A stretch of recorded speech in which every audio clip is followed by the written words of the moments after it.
for Aston here from Aston magazine with another unboxing video, and this time the band is called Hard Meat. Hard Meat. Some of you are going, don't know mate, don't know Phil, I need more information there. What is this? Is this a new band? Is it an old band? Hard Meat. The space between the recordings from 1969 to 1970. God, we see box sets, don't we, that say the albums from 1970 to 1976 or the whatever. This is a year. It's just a year, and there's a box. And it's a band you've probably never heard of. Or if you did, you're probably thinking, oh God, I haven't heard that for years. And someone's put it out. And it's Esoteric Records. Who else? With Cherry Red. And it even comes with a booklet for a band you've never heard of. Fantastic, eh? Let's have a look inside, and I shall explain at the end who they are and the legacy that they've left behind. Hard Meat, a space between the recordings 1969 to 1970. Clamshell box with the titles of the tracks and albums on the back of the box. All three albums, Hard Meat, Through a Window, and the Unreleased album from 1969. Inside is a booklet and the three albums.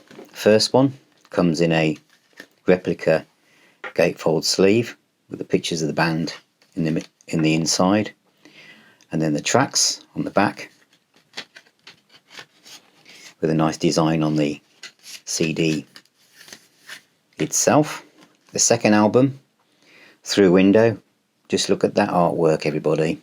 Isn't that just from the time? You can almost feel the vinyl version of that, can't you? There's the back of the sleeve. We had a lot of rock stars in those days holding dogs and things in their hands. And then the first album, which is recorded with Island and then never released because I think Guy Stevens fell out with the band or something, or got involved with Chris Blackwell. And then the booklet. And 10 out of 10 for Esoteric and Cherry Red, for a band that a lot of people will be going, I don't know who they are. That they've gone to this trouble to put together a booklet that goes through the history of the band, how they came together. And this kind of been easy to do because all three members of the band have sadly passed away. But as you can see, it's text heavy. So, some pictures there which are from the inside of the gatefold of the first album, but put together with, a lot of thought and feeling towards the musicians and people who were around at the time, and just very well done. And then we've even got some little flyers from gigs they would have done back in the day, supporting Procol Harum, etc. Very well done indeed. So that's Hard Meat, space between the recordings 1969 to 1970. So that's Hard Meat. Now, I just think it's amazing that this exists, that here I am recording this in 2022, and this band that have been forgotten for so long, and they've all passed away now, sadly, that there is a box set that represents their career. And some of you are saying, well, what are they like? I would have said, if I'd done this video a week ago, I'd have said, oh, they're like a prog hard rock band, because that's how those are the first thing that came to mind. And there is something about that, me saying it as a description, but if I say prog and hard rock, you're thinking of lots of time changes, lots of power chords and wiggly bits, and they're not that. It's more pastoral, it's more, if I say it's acoustic, that would be true. But then there are some tracks where it's lots of noodling guitar solos and very melodic guitar solos. They're not guitar solos that are full of notes, but the songs are completely uncommercial, but they're incredibly beautifully constructed and composed. The vocals are wonderful. The instrumentation is fantastic. The songs don't follow any definite pattern, I suppose, but it's a kind of music that sounds like it was recorded last week. The mastering on this, because you might have the budget must have been like for these albums at the time, but they sound timeless. They sound timeless. The first album, which was going to come out on Island, and Chris Blackwell had signed them up, and then Guy Stevens got a bee in his bonnet, and for some reason they just dropped it.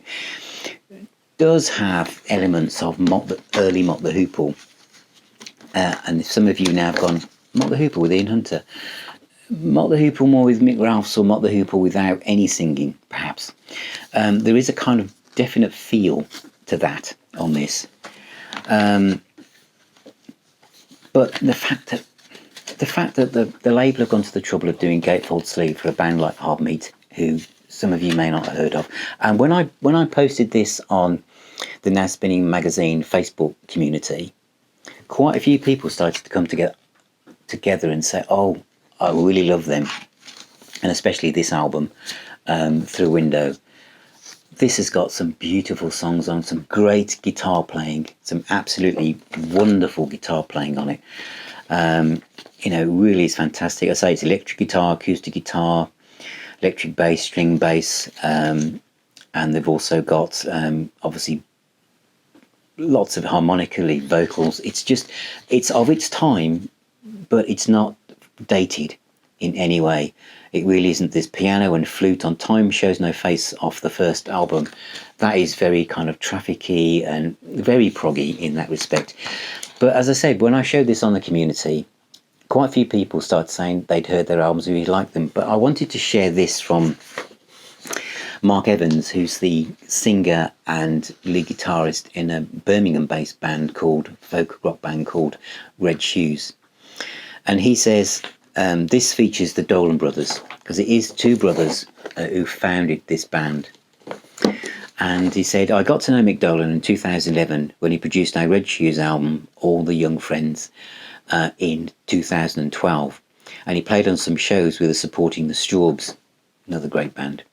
A lovely, talented man who's sadly no longer with us. He was full of wonderful stories about his time in bands in his early years and days with Hard Meat, and he ended up working with Traffic, Mick Jagger, Show of Hands, Fairport Convention, both as a guitarist, recording engineer and producer. And one of my patrons, Jim, said he remembers him from his Midland Arts Centre days in the early 70s. And so quite a few people remember them. And then I realised, as I went back through my archive, that this box set, which I reviewed on this channel, again not that long ago, called Once Upon a Time in the West Midlands, The Boston Sounds of Brum Rock. They're also on here, The Ballad of Marmalade Emma and Teddy Grimes. I should probably say that out again, actually, because I just think that's probably one of the best song titles I've ever said out on air, isn't it? The Ballad of Marmalade Emma and Teddy Grimes, from the album Through Window, released in 1970 by the band Hard Meat. Everyone should hear that song.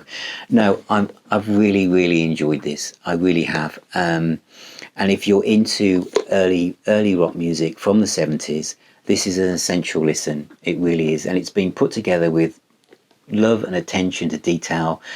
And I can imagine lots of other labels, bigger labels, just saying, "Oh, we're not going to go bother with that. We're not going to bother with that. What's the size of the audience? It's going to be so niche.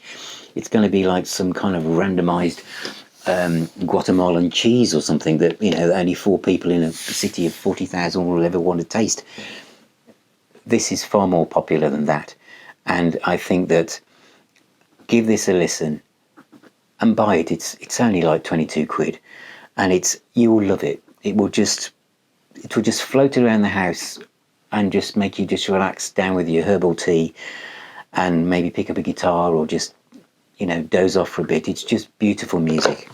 So thank you very much indeed. Thank you for watching. Thank you for all my patrons and subscribers, especially Yogi, Chris, Andy and Clive.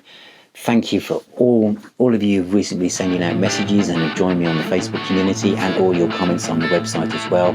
Stay safe. Remember, music is the healer and the doctor. Keep spinning those records, and I shall see you on my next video.